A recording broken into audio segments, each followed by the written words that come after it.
Et si le témoignage le plus glaçant de l'histoire venait d'un fantôme?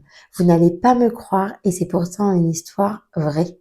Donc ça se passe en 1897, dans un village reculé en Virginie occidentale.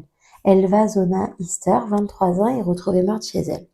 Le médecin parle d'un simple malaise. La mort, d'après lui, est naturelle. L'affaire est donc classée sans suite. Mais quelques semaines plus tard, sa mère, Marie-Jeanne, affirme que sa fille lui est apparue. Elle lui est pas apparue dans un rêve et pour elle, ce n'est absolument pas une hallucination.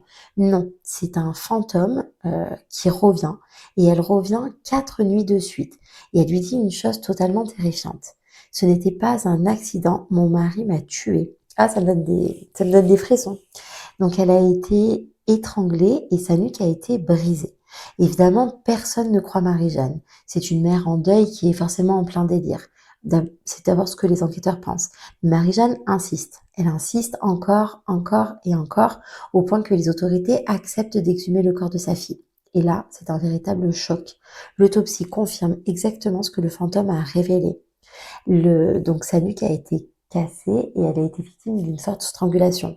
Donc le mari, Erasmus Chou, est arrêté. Il a été jugé coupable de son meurtre, condamné à la prison à vie.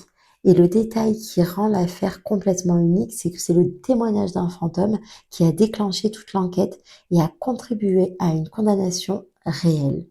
Alors, d'après vous, est-ce que Marie-Jeanne a vraiment reçu un message venu de l'au-delà? Est-ce que sa fille est revenue lui parler pour réclamer justice pour son meurtre?